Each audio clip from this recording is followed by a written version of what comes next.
Rugby on Off the Ball. With Vodafone, official sponsors of the Irish rugby team. Team of us. Everyone in. All right, so Just Eat have just launched a brand new partnership with Leinster Rugby, and as part of that, I'm delighted to be joined by Leinster, Ireland and Lions star Jack Conan. How you keeping, Jack? Yeah, I'm good, thank you. I'm very good. How are you? Does it take a bit of getting used to still the Lions star Jack Conan? The star bit, anyway. I don't know about that, but I haven't heard it turn around too much, so it's still nice to hear. Like when you're back at Leinster training a couple of weeks ago, you're strutting in now. You're the big dog. Yourself and Robbie Henshaw in the corner and Tyke. You know, you lads wouldn't understand. No, far from it. Like you can't even have a conversation with the other lads. Everyone be taking the mick out of you, saying you've changed and look, let me click and all this like so. We've had to kind of separate ourselves and not be seen talking publicly just in case we get a bit of abuse. But no, the lads are pretty quick to bring it back down to earth, and I think you get one-on-one conversations and lads want to pick your brain about it. But no, everyone's very complimentary about the whole thing, and same with the coaching staff. But it was good to get back in, see all the lads, and get back to it. Yeah, one of the things that often comes out of a Lions tour that players say you have to be open with your teammates. You have to share ideas. You have to share what you've learned with Ireland or with Leinster, because when you're there, you want to win. Did you come back with a whole lot of information of what other players have been doing at their clubs and at their countries? Yeah, absolutely. You pick up a lad's brains when you're away, because obviously we had such a long amount of time in kind of close quarters with each other, not leaving the hotel and things like that. So, talk a bit everything, and rugby eventually comes up, and I spoke to a lot of the extra lads about the way they kind of do their pick and go stuff and bits and bobs like that, and you bounce ideas off each other and ways of doing things. Talk to Tom Curry and Sale and stuff, and they've kind of scrapped their captain's run day, which we thought no one had heard of that before here. So, why? I don't know. I think that the mindset was just to keep lads a bit fresher. So, look, I wouldn't mind another day off during the week, be all right. But I'm not sure it'll be happening anytime soon. But you took kind of nuggets of information and things from players and coaches when you're away and bring it back. And we've sat down with Stuart and Leo and kind of gone through the whole process of the 8 weeks with them, and we kind of told them the bits that we thought worked really well and the bits I think we can implement here and be better for it. So there's been lots of conversations over the week, and even yesterday Stuart presented to the whole group kind of the bits of learning that he took from what myself, Tyke, Robbie and Ronan, of course, had said to him, and we all kind of had the same pieces that we shared with them that we thought were important to take here and take the learnings from. It's such a good story how you end up at the Lions, considering the injury problems you've had, the disappointment around the World Cup, and at a period it felt like you were scrapping for a place in the Leinster team, you're scrapping for a place in the Ireland team, and next thing you're starting all 3 Lions tests. With a bit of time afterwards, and maybe a whole lot of time in South Africa in a hotel room, like, do you sit and think, like, I have achieved something really, really special here? Yeah, the magnitude of it all wasn't lost to me. Even when I was over there, I realized, I was like, look, this is kind of probably once in a lifetime opportunity to be here, to wear this really special jersey, to be among a great bunch of lads and great bunch of coaches, and I'm always kind of looking back for inspiration to propel me forward, and obviously all the tough times are kind of what fuels you and fuels your desire to go forward and be better. So look, it's been an incredible road from being injured and missing out on World Cups, and then struggling with probably other little niggles that I picked up when I got back from that, and everything over lockdown to go on and play 3 tests. I wouldn't have, if you'd asked me this time last year that I was going to go on the Lions tour and start 3 tests, probably would have laughed at you. But look, I loved it. I'm so appreciative for the opportunities I was given, and I loved every second of it. I really did. It was an incredible experience, and I'm better for it. That comment of this time a year ago, like, there's certain players who you sort of know from a very young age, if everything goes right for them, they're going to end up as Lions. They're those sort of natural talents, or they're in a position where they're just the best of the best at a young age. Like, if you're saying a year ago you weren't quite sure if you'd be a Lion, when you're there and you're around all these players, did you feel straight away once you got the call from Gatlin that you're in, or once you saw on the screen like everyone else that you're in, did you feel you know what, I do belong here? It's not something I really thought of until I got over there and we played a few games, and I put in a few. I suppose after that Japan game, the first one over in Edinburgh, I played 70 odd minutes or whatever it was, and huge occasion. And after that, we were sitting around having a few beers after the game, and just thought, I'm happy with how it went. There's no need to doubt yourself. There's no need to kind of question if you're good enough. You went out and you had a good performance. Just enjoy it. You're meant to be here, and you have a right to be here, and just make the most of it. So that was a massive stepping stone for me, that game, and just how I played. And I was really happy. That was a really good starting block after having 2 really tough weeks in Jersey with all the lads, and everyone had worked incredibly hard. Then to get that first start and to play even in front of fans and crowds, and my family and my missus, my girlfriend, and to have them all over there was so special. So that was a huge kind of lifting point for me, and I thought I'd kind of really kick on from here. Are you someone that plays their best rugby when you feel content like that, when you feel like you belong? Or are you somebody who plays their best rugby when you've a chip on your shoulder and you're trying to prove somebody wrong? I suppose I probably would have been like that, where growing up and kind of coming from not a big rugby school, or coming into the academy probably a bit later than other lads in similar positions, I felt like I had to have that bit of a chip on the shoulder. That my mentality was to prove people wrong. But now as you get a bit older and you've been around a few years, and you've 100 odd caps for Leinster, what it is, caps for Ireland, things like that, that I was more just going to try and enjoy it and enjoy the experience. And once I've trained well and I've trained hard, once that's happened and I'm happy with all my detail, then I think I'm in the best position to play. And it's not necessarily when I have someone else to prove wrong, but something to prove to myself. So when I'm fit and I'm motoring well, that's when I'm at my best. When I'm happy and I'm enjoying it. So when you weren't fit, then when you were going through those difficult days with injury, were those pretty dark days, or was there an inner confidence that this will work out and I'll trust the science, I'll trust the medicine? Or were there pretty difficult moments where you're sort of questioning the long-term future? Oh, absolutely! Like seriously difficult moments. Even throughout the rehab, I was coming back, and kind of after the World Cup, I was going to get back kind of mid-February. So I was like, there's loads of time in the season here for me to kick on and put my hand up for, whatever tour was it supposed to be at the end of 2020. So I was happy. I wasn't too kind of low, but then obviously the pandemic kicked in, and everyone had to go get time away from it all. So it was more when I got back, kind of 8 or 9 months later in the August, and we started playing again. And I was fit, but I just wasn't playing to the level that I could have or I'd previously been at. And I found that the most frustrating and kind of most difficult thing to deal with, because I knew there was so much more in me and I could be so much better, and I had been so much better, but yet I wasn't at the level where I needed to be. And I suppose that probably a lot of that stemmed from being too caught up in it all and worrying too much and not just kind of enjoying the game and appreciate where I was. I had a small calf injury a few weeks later after that, and it wasn't until then when I made my big return and I picked up another little niggle that I was like, you know what, that's, you've got hopefully 6-7 years left of a career at this stage. You can't spend that much amount of time worrying and over and thinking about things, because it's just, you're in a great position, you're privileged to do what you do, and it would be such a waste if I spent all this time during the week and building up the games, stressing out about it. So I just thought, right, I have to completely change my mindset about it. How'd you do that? I suppose from just taking a step back, it was that injury, that small calf injury that I was only out for 3 or 4 weeks, but it was just looking back over the time off, and I always tried the games I played previously. I was like, that's just no way to do it. Like, do you know what I mean? You weren't loving it, you weren't enjoying it as much as you had been previously, because you're putting all this pressure on yourself. So were you going into those games stressed that something was going to pop here? No, it wasn't. I wasn't worried about re-injury per se. That's just a part of it. And look, I've obviously had my fair share, but I was more worried about performance. I felt I'd been away from the game for so long. I'd come back.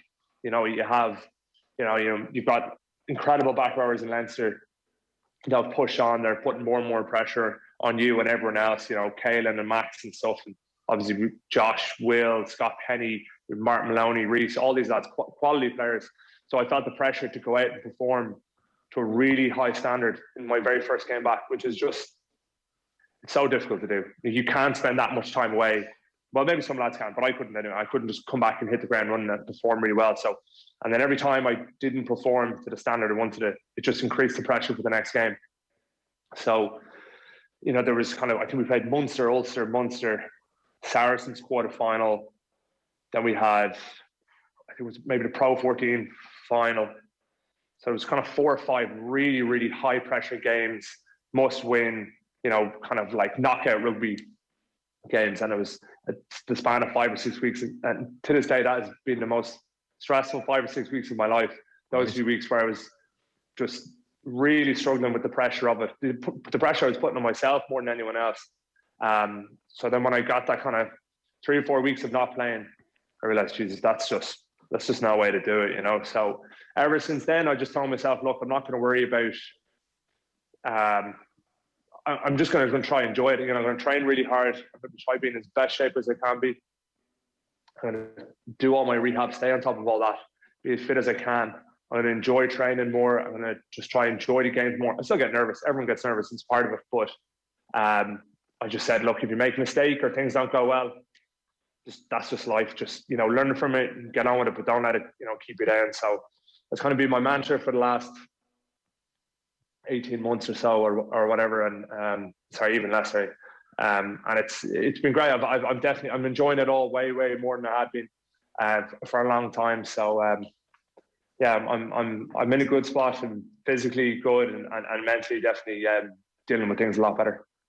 I can't imagine you're the only player who goes through those sort of stresses, particularly at a club like Leinster, where there's so much talent. And it's often seen as such a strength of a squad of, you know, you can't have a bad game in this squad because somebody else is ready to step in. But actually, every player has a bad game. And like, from a coach's point of view, they can't have players having one bad game and suddenly, you know, it's affecting them mentally and they're really struggling with the fact that they've lost a position off the back of one bad game. I'm sure a lot of players in that squad, I don't know if you've spoken to other players as to how they deal with that, of knowing you're going to have a bad game, but not letting it affect the next 3-4 weeks. Yeah, absolutely. Like talking to a lot of lads over the kind of the last few months, people who've been particularly close to me about it all and kind of how it shifted my mindset. And I kind of try just sometimes in changing after the game where lads might be a bit low, you know, I just kind of would take a second, put an arm around someone and be like, look, these things happen. Like, I know it's tough and it's easy for me to say now, maybe if I wasn't playing or I played well and someone else hadn't, but you know, you pick yourself up and you go to train on Monday, you train hard and you put yourself in a good position, and then you just try to forget about it. You take your learnings, but then you don't carry it on into the next week. So look, it's some people are better at dealing with others. I definitely wasn't good at dealing with it, but I think the kind of the focus in Leinster, where everything's kind of next moment focused, helps a lot. If you can just stay in that moment and be living for the next moment, if you can really do that, it makes a massive difference. And was that a realization you were able to come to yourself during that period of even those 4 or 5 matches and the stress you were putting yourself under, or is that I won't call it an intervention, but that your girlfriend or family or coaching staff are saying, like, you're not doing yourself any favors here? No, I definitely think, well, I talked to my girlfriend, like, you know, I said to her all the stresses I was having, and, you know, she's obviously very sympathetic to it all, and, you know, tries to help out as much as she can. And you know, I don't think it wasn't until afterwards looking back and, you know, that I just kind of realized myself as just like, it's too short of a career and too good of a life that we have to spend, you know, a proportionate amount of time not enjoying it, you know. Don't get me wrong, there was some moments in between all that, like when you're lifting trophies, no matter how you played, that you do enjoy. But, you know, I'm trying to find a bit more enjoyment in the day-to-day, and no matter what I'm doing. So I think it was just, yeah, help from my girlfriend, help from my mates kind of outside of rugby as well, and, you know, their views on it, and probably, you know, talking to them about it and just getting a different opinion on things, you know, a different kind of mindset. So Because they'll probably look in from the outside and think, you're living the dream here. Yeah, exactly. And it does, like, sometimes you need to just, tell yourself to cop on a little bit. Like, shouldn't mean it's only, not to say it's only a game, but some days it is only just a game. So, you just need to be a bit more appreciative, and it takes time to get there, and it can't always be that way that the penny drops you and you're just like, don't worry about it, it'll be grand. So sometimes it takes a while. But definitely talking always helps. And I'm quick to share my thoughts and feelings with a lot of people about these kind of things. Right. So it definitely has helped me a lot. Yeah, and some transformation from being in that place to, I'd imagine, the feelings on the pitch and in the dressing room after winning that first test down in South Africa. The last time I spoke to you, you were with James Lowe, and he told us your nickname was Moan and Conan. And to be honest, it's always stuck with me. I couldn't watch the Lions series without thinking Moan and Conan. And that's terrible.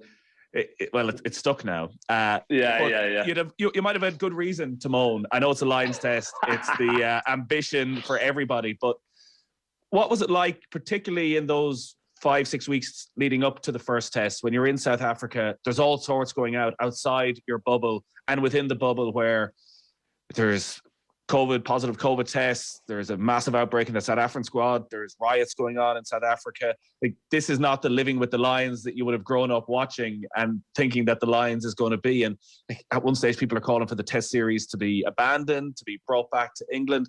What was it like living through that? I'm going to address the Moan and Conan thing first, from James Lowe of all people. The first, the moaning thing didn't come out the whole tour. No one had said it. So, like, Tiger, Robbie hadn't said it the whole way through. And it wasn't about the second last week that Conor Murray called me moaning in front of a few of the lads. And they're like, why are you calling him that? He's like, he's always complaining, which is, I'm not going to complain about complaining, because that will prove people right. But literally, I survived about 6 weeks of tour without anyone calling me moaning, which was good. But I think, like, when we were over there, it was kind of out of sight, out of mind a little bit. Obviously in Joburg, when we were there was all the riots and things like that, but you wouldn't be, you weren't on watching South African news, or there wasn't papers in the hotel and things like that. So, you'd heard rumblings about it and things like that, but it didn't feel like it was happening there and then, because it was kind of, we were in our own little bubble, shut off from the rest of the world. Obviously, the chat of all of it being moved to the UK was addressed pretty early on when those kind of rumours had surfaced. But that was put to bed pretty quickly and saying, look, absolutely, this is not going to happen under no circumstances will it be moved to the UK. So even though there was still a lot of chatter online and, talking to friends and family back home, they're like, over here, it's going to be moved. We were told, look, it's just absolutely not going to happen. It was strange. Strange enough, one of the best days we had on tour, one of the most memorable days anyway, and it was kind of a good sign of how tight all the lads became, was when we had that COVID case and we were down to go play the Sharks, and we'd been sitting in a room all day and waiting for test results and see who came back negative and close contacts and all the things like this. And we were supposed to meet on the bus, get on the bus at 6 o'clock, and at 5 to 6, lads were like, are we playing this game? Is this actually going ahead? No one had a clue. So everyone just kind of sheepishly got dressed, went downstairs, boots in their bag and things like gum shields, lifting blocks and all that, and then stood in the foyer of the hotel waiting for a WhatsApp to say, yeah, lads, game's going ahead, everyone on the bus. Then we found out that, certain players were deemed close contacts, whatever, and there had to be a massive reshuffle of the team. So there was lads screaming and shouting, being like, "Oh, play, put me in!" Like, Jamie George, I think, said he'd be sub at half on the bench if he needs to be, and whatever else. So it was, I think we were all nearly laughing at the circumstances when we were strolling down to get onto the bus. And I think there was six or seven back rows that played. I think Hamish came on at 12, Toby came on, myself, Tom Curry. Courts, like there was at least 6 back rows played in that game, different positions. So it was something definitely we bonded over afterwards. You can only make the most of the circumstances and the situations that you're in, and that's something that brought everyone together. And it was definitely one of the most memorable days. So look, it wasn't ideal. We would love to have crowds there and had that kind of that red wave, that red army that travels all over the world to support the Lions. But I think we absolutely made the most of the circumstances, and it was still an incredibly enjoyable 6 weeks away. So yeah, it's a hard thing to try and put yourself back 2-3 months and think about where we were in COVID, because it all moves so fast. But at the time, there's the Delta variant, and people are very concerned about the long-term impact and long COVID. For your family being that far away, and they're seeing that suddenly there's, firstly for them, that there's cases, and the concern that you might end up testing positive for COVID, but also within the camp, when I know there's a sort of strange buzz maybe around, are we going to play, are we not going to play? But the potential ramifications, if that had spread through the squad, were possibly that the series couldn't have gone ahead. Is that you have a lot of time in a room, I don't know who you were rooming with, but by yourself or with your roommate, was that something you're quite nervous about at the time? It was, because at that stage, obviously nobody wanted to have the tour cancelled. It was a bit of a miracle that it happened and it got ahead. And even if it was put on another year later, there's no guarantees that I'd be there, or other lads would have been there. So I think everyone was thankful that it went ahead. I know I was.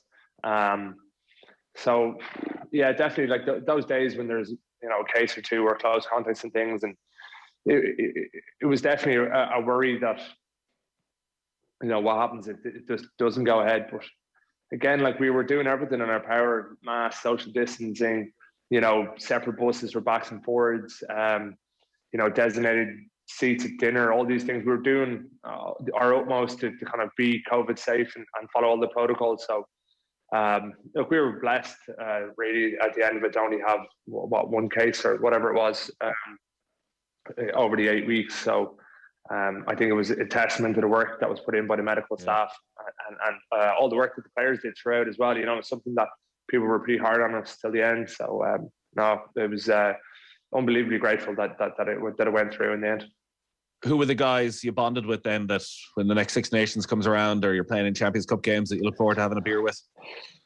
It was there wasn't one bad fella on the tour. Everyone got along.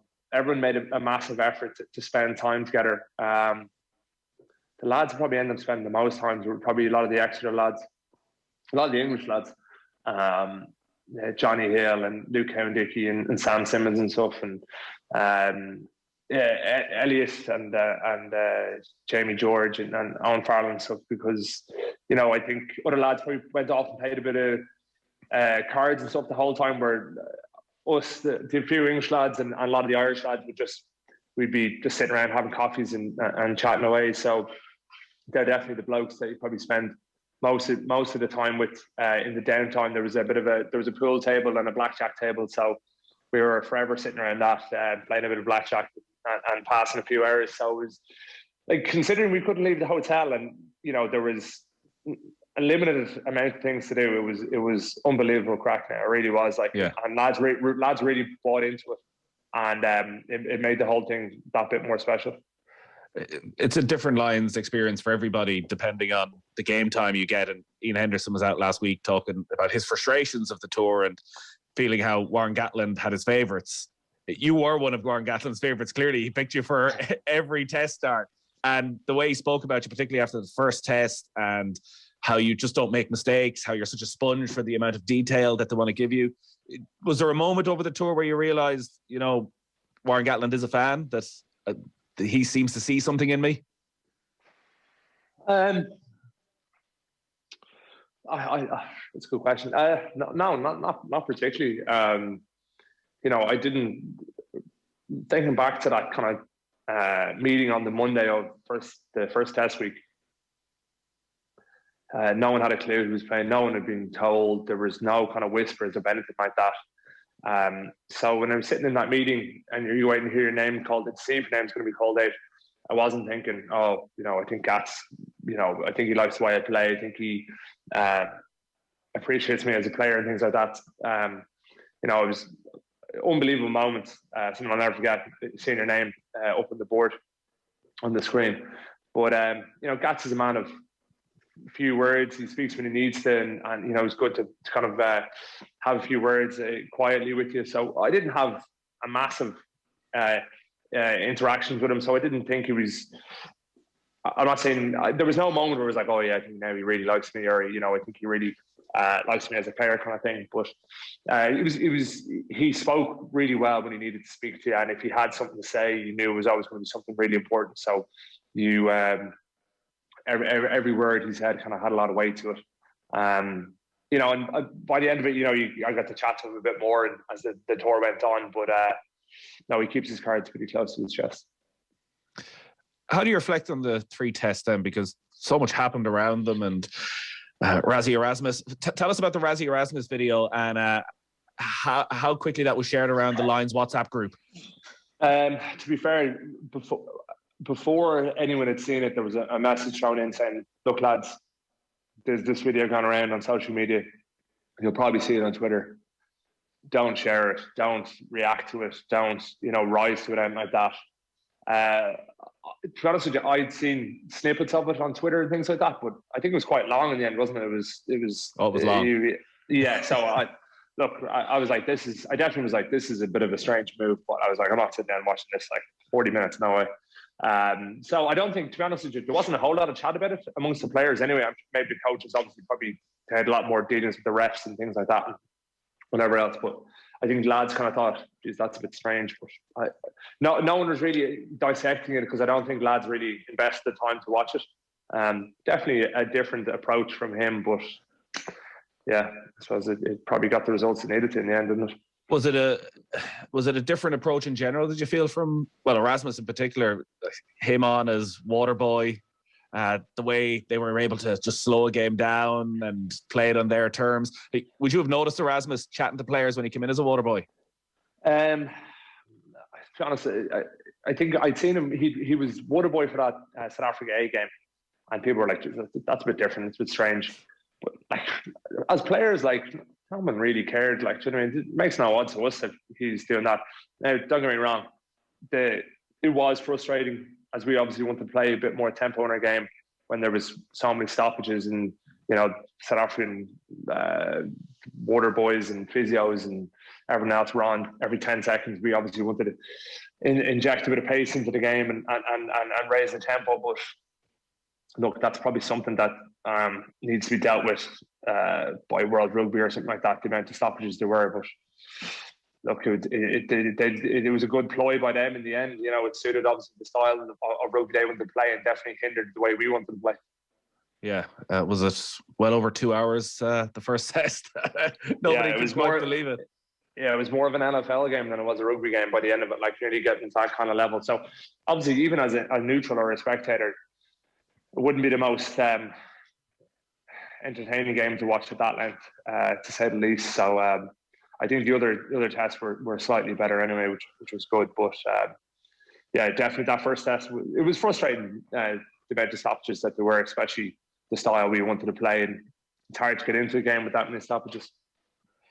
How tough was it physically, the 3 tests? Like, you talked to Brian O'Driscoll about his favourite games, and he still goes back, I think, to the second test in 2009, even though they lost, just because you felt like you'd been in this absolute war and that every ounce of your being was tested.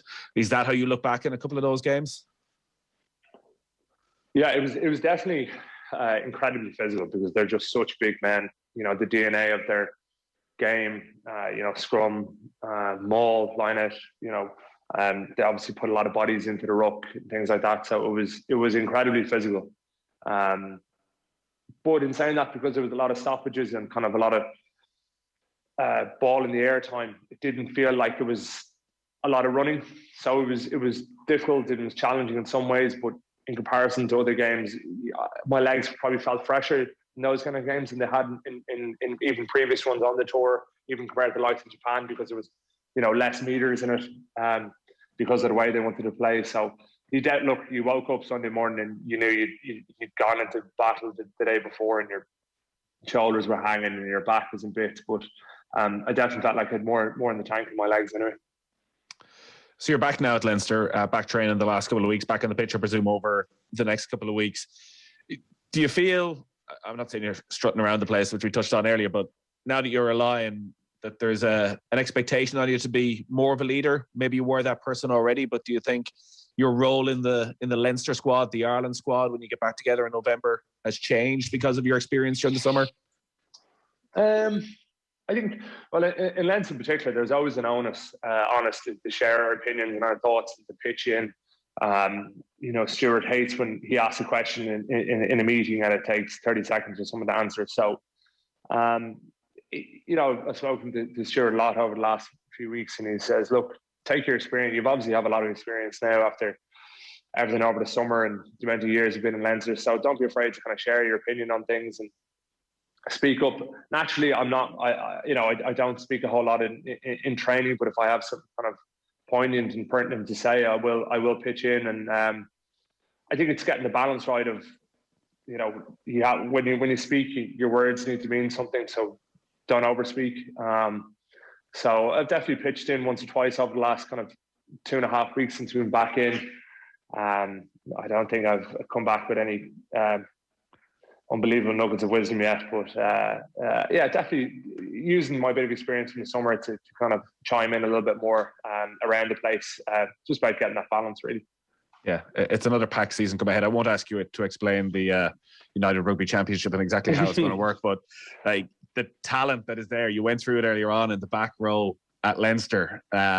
It's pretty frightening. There can be no resting on your laurels when you come back in. No, absolutely not. The standard is, especially, we got back 2.5 weeks or whatever it was, and we went straight into normal training with all the lads on a Monday. And like we done a bit of running on our time off and a few, bit of straight line stuff with your Bronco reps. So you're feeling, I'm not too unfit here. I've done a bit, but like you come back in, and the Thursday that we got back in, this is our third day training, was the last day of preseason for all the lads. So they are absolutely flying, herring around the place, and I'm absolutely dragging behind everyone. Did you do the dogging when you came back from South Africa? I definitely enjoyed myself for 2 weeks, but I think my anxiety kicks in pretty quickly, and I need to do a little bit anyway. So I enjoyed myself. As we were away, a few of myself, Robbie and Murray and stuff. So we definitely enjoyed the time off, but then when I got back, it was time to kind of get myself into the half decent shape. But the lads were absolutely flying it, so there was no kind of delusions of grandeur coming back in, because everyone else was just at 9s and 10s, and you're trying to just catch up with them and make sure that you're not falling behind it all. So I was humbled pretty quickly in the first few days getting back in with the lads, but I'm looking forward to playing now in the coming weeks and getting back in the blue jerseys. Feels like an age since I've worn it, so I'm excited for the season ahead. Well, Jack, you're the perfect brand ambassador for Just Eat. You've just savaged that juice that was in front of you there over the course of the interview. Actually, to be fair. Yeah. They are the official food delivery partner of Leinster Rugby, delivering a range of healthy matchday and mealtime options straight to your door. This partnership will see Leinster supporters enjoying special offers throughout the season, with a 20% celebratory discount even available on Just to Eat from 12 noon to 6 o'clock this Sunday as Leinster take on the Dragons at Rodney Parade. Moan and Conan, always a pleasure. Awful. That is all. I'm going to kill Louis. I'm going to kill him. I'm going to have to. I'll tell you. He has a few bad nicknames as well, but I don't know if I can say them. No, they're not. They're not for broadcast just yet. No, they're not. Not yet. It'll be in my book when I retire. Don't worry. Great. We look forward to it. Jack, thanks as always.